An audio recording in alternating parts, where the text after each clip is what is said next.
criança é como um imã. Atrai o nosso olhar.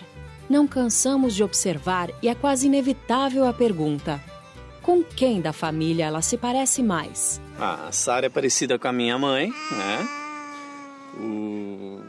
A Ana é a cara da mãe, não é verdade? E o Ageu, mais ou menos, o pai, não é? A personalidade, o temperamento é bem parecido com o pai. Mas fisicamente eu acho que é mais comigo mesmo. Eu acho que tem um pouquinho dos dois. Assim, acho que daqui pra cima é o pai, daqui pra baixo é a mãe. Parece muito meu sogro. O formato do rosto quadrado, assim, é muito parecido. E andando de costas a gente também vê, é o mesmo estilinho. Elas parecem, bem, meu pai puro, né? A Chloe começou recentemente agora a ter um pouco mais de perfil. Começou a virar um pouco mais pra mim. Mas a Estela não tem nada. Não tem nada de mim. É uma mistura até um pouco da minha mãe e do meu marido. Assim como as feições, a estatura e até mesmo alguns comportamentos que herdamos dos nossos pais, certas doenças também podem ser transmitidas pela herança genética. Hoje já é possível evitar que essas doenças se manifestem e uma das formas é o aconselhamento genético. As semelhanças entre parentes não é exclusividade de nós, humanos. Acontece com todos os seres vivos, de um simples micro-organismo ao rei dos animais, incluindo as plantas. Frutos e filhotes recebem informações genéticas que herdam dos progenitores. O que garante isso é a hereditariedade, um conjunto de processos biológicos que faz com que cada ser vivo receba e transmita essas informações através da reprodução. Como atuam os mecanismos de hereditariedade? A grande maioria dos seres vivos possui a informação genética sob a forma de ácido desoxirribonucleico, o famoso DNA. O DNA é uma imensa molécula composta por duas fitas de nucleotídeos torcidas, interligadas entre si, formando uma hélice dupla. Cada nucleotídeo tem uma desoxirribose, um grupo de fosfato e uma base nitrogenada, que pode ser a adenina, a timina, a citosina ou a guanina. A relação entre as bases é sempre a mesma. Adenina se liga à timina e citosina se liga à guanina. Todos nós temos um repertório de características que estão, de certo modo, definidas pelo nosso DNA e que são comuns e que nos definem como humanos. Mas a gente sabe que certos grupos continentais ou geográficos compartilham mais semelhança ainda. E mais ainda, indivíduos da mesma família acabam sendo mais similares entre si do que os indivíduos, por exemplo, da mesma cidade ou do que o indivíduo que está morando num outro continente, no nosso planeta. A informação genética é transmitida através dos genes, que são formados por uma sequência específica do DNA responsável por uma determinada característica. Podemos dizer que o gene é a unidade fundamental da hereditariedade. O que é um gene? Um gene é um trecho dessa longa molécula de DNA que constitui cada cromossomo. Consta nesse trecho instruções precisas para produzir uma molécula de RNA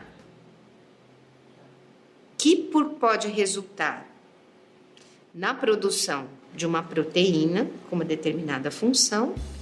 Só para você ter uma ideia, nós temos mais ou menos 25 mil pares de genes distribuídos em 22 pares de cromossomos autossomos e no par sexual, o que dá, em média, mais de 1000 genes em cada cromossomo. Para cada característica herdada, existe no mínimo um par de genes envolvido, mas diferentes genes podem atuar na transmissão de uma mesma característica. Recebemos esses genes de nossos pais e, durante a reprodução, passamos para nossos filhos, através dos gametas, óvulo e espermatozoide. Metade do material genético vem da mãe e a outra metade do pai. O ser humano tem 46 cromossomos. Cada indivíduo recebe 23 cromossomos do espermatozoide, que fazem par com os 23 cromossomos do óvulo. Quando esses gametas sexuais se encontram, milhares de genes se combinam, formando um novo ser que vai ser a fusão das informações genéticas dos pais. Os cromossomos que são similares quanto à sua função, seu conteúdo gênico, são chamados de homólogos. Na verdade, cada gene, que é um trecho da molécula do DNA, que codifica um RNA, uma proteína que tem uma determinada função, ele sempre vai ter uma cópia, uma segunda versão dele representada no seu cromossomo homólogo. E essas versões do gene que estão presentes em cromossomos homólogos, nós damos os nomes de alelos. Então, os alelos são presentes nos cromossomos homólogos. Dos nossos 23 pares de cromossomos, 22 são idênticos para ambos os sexos. Já o cromossomo 23, chamado de cromossomo sexual, é diferente para homens e mulheres. Nas mulheres, esse cromossomo 23 é XX e nos homens, XY.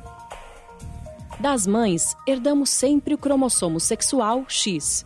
Dos pais, podemos herdar tanto o cromossomo sexual X quanto o Y. Portanto, na união do espermatozoide com o óvulo, podem originar-se 2 tipos de ovos. Se o espermatozoide tiver o cromossomo X, juntando-se com o cromossomo X do óvulo, vai nascer uma menina. Se o espermatozoide tiver o cromossomo Y, com o cromossomo X da mãe, vai nascer um menino. Ou seja, o sexo do bebê depende do cromossomo que vem do pai.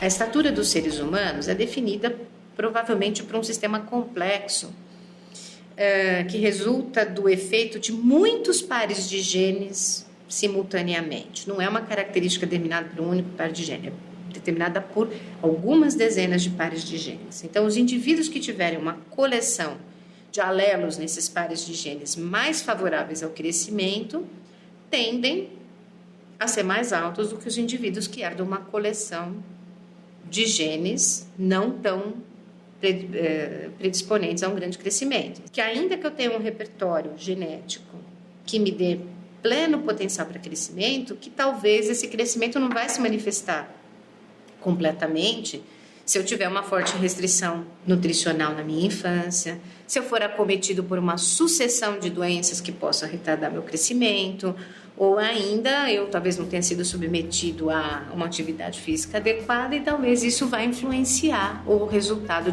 da estatura final do indivíduo. Do mesmo jeito que a cor dos olhos, da pele e dos cabelos, algumas doenças também são hereditárias, transmitidas de geração em geração. Essas doenças passaram a ser melhor conhecidas e estudadas com os avanços da biologia molecular.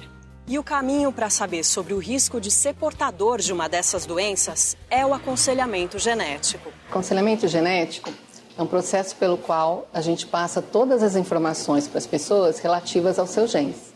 Então a gente explica se tem alguma doença genética, como é essa doença, como ela vai progredir, como pode evitar que essa doença passe para os seus filhos ou qual o risco que isso pode acontecer e algum tipo de prevenção para algumas coisas que podem acontecer no caminhar dessa doença. Para a gente poder oferecer para uma família uma probabilidade, um risco confiável de que vai acontecer uma doença genética, a gente tem que investigar muito bem a história dessa família. Então, o aconselhamento genético ele tem uma primeira etapa, costuma ser uma primeira sessão, onde é levantado o histórico da família e o histórico da saúde dos pacientes e dos indivíduos dessa família. Depois de obter informações sobre a saúde dos pacientes e suas respectivas famílias, os especialistas desenham um heredograma. Heredograma também é conhecido como árvore genealógica de um indivíduo.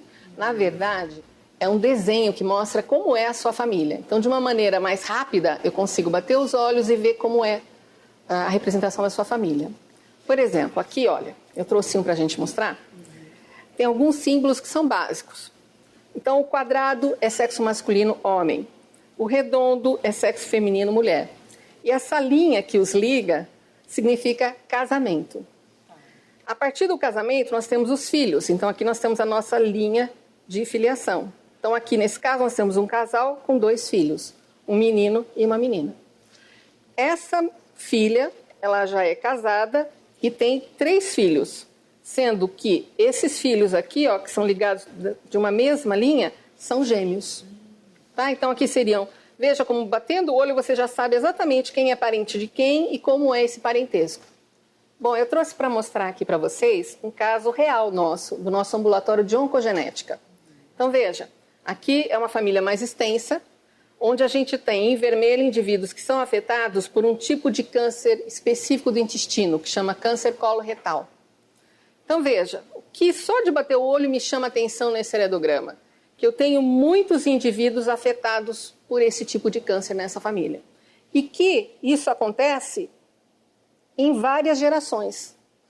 Então, veja, eu tive um indivíduo que veio à procura de orientação genética aqui, que é um indivíduo que ainda não tem qualquer tipo de manifestação e que ele gostaria de saber se essa forma de câncer na família dele é hereditária. De bater o olho no heredograma, vendo esse número de indivíduos afetados, todos eles tendo câncer cedo, jovens, eu já na hora posso bater o olho e dizer que eles têm realmente uma forma hereditária. E que, portanto, esse rapaz aqui precisa, a partir de agora, ter medidas preventivas contra o câncer. E recentemente teve essa história da Angelina Jolie, que teve uma grande repercussão. Você podia explicar um pouquinho pra gente? Aliás, todo mundo quer saber sobre o caso da Angelina Jolie. Por isso mesmo, eu já trouxe um heredograma. Então, veja, a Angelina Jolie, ela tem 2 casos da mãe e da tia que tiveram câncer de mama abaixo de 50 anos, tá? E que, portanto, esse gene que a mãe tinha poderia ser mandado para a Angelina Jolie com 50% de chance, né? Porque ou manda o gene bom ou manda o gene mutado. No caso aqui, ela fez o teste molecular e realmente a Angelina Jolie recebeu o gene mutado. O fato dela ter recebido já esse gene mutado dá um risco de 85% de chance dela desenvolver o câncer de mama precocemente. E dá um risco de 60% de desenvolver câncer de ovário, porque câncer de mama e ovário estão interligados, é o mesmo gene que dá a doença. Então, como medida de prevenção, ela resolveu fazer a mastectomia, ou seja, a retirada das mamas. Eu acho que é bom todo mundo saber que esse tipo de cirurgia diminui o risco, mas não dá um risco zero. Porque se ficou uma célulazinha ali, aquela célula pode virar um tumor. O serviço de aconselhamento genético ainda não está totalmente implementado no Sistema Único de Saúde, mas o SUS ainda é o caminho de entrada para uma família que necessite desse serviço. O Centro de Pesquisas sobre o Genoma Humano e Células-Tronco da USP, na capital paulista, fornece esse serviço à comunidade. A Unicamp, em Campinas, também oferece aconselhamento genético aos pacientes do SUS. O primeiro passo é entender o que é o aconselhamento genético, saber que é um direito de todos os que precisam e ir atrás se necessário. Conhecimento também é cidadania. Bons estudos!